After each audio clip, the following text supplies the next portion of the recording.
Жаздың аптап ыстығында Сайрам ауданындағы көп балалы және әлеуметтік аз қамтылған отбасылардан шыққан 100 бала үшін ерекше демалыс ұйымдастырылды.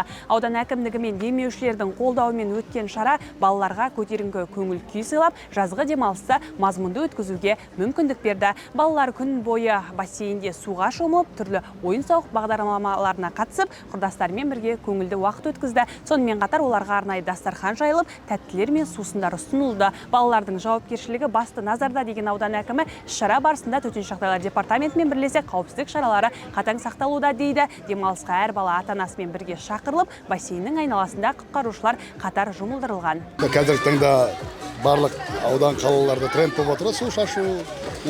Күнді көріп тұрсыздар, не деген ыстық болып тұр бүгін, ерекше ыстық болып тұр. Соны былай ойлап, ауданның мықты азаматтарымен ақылдаса келе, бүгін осындай бір шешімге келдік.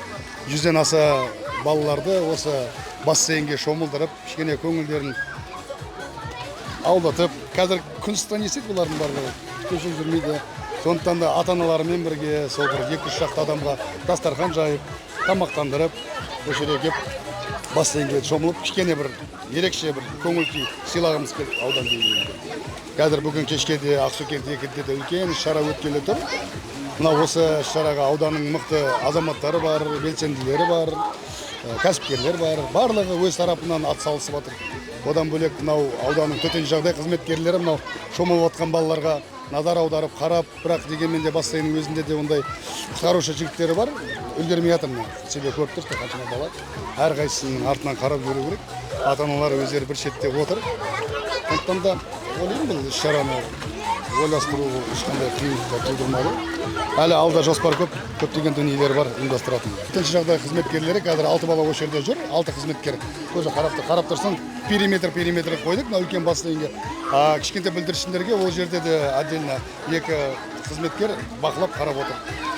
Бізге ең бастысы балалардың амандығы ғой. Бұл шомылған бір бөлек, олардың әрқайсысына қарап отырсаңыз, біреу былай секіреді, біреу былай секіреді. Қаншама кішкентай балалар да өздерінің күштеріне сеніп секіріп кетіп жатыр бассейнге. Мұндай игі бастаманың басты мақсаты балалардың жазғы демалысын қызықты әрі қауіпсіз өткізуге жағдай жасау. Әсіресе аптап ыстық күндері олардың денсаулығын қорғап, бос уақытын тиімді ұйымдастыруға ерекше көңіл бөлу. Маған осындай бассейнде демалыс ұнап жатыр. Осындай демалысқа кеше күшті.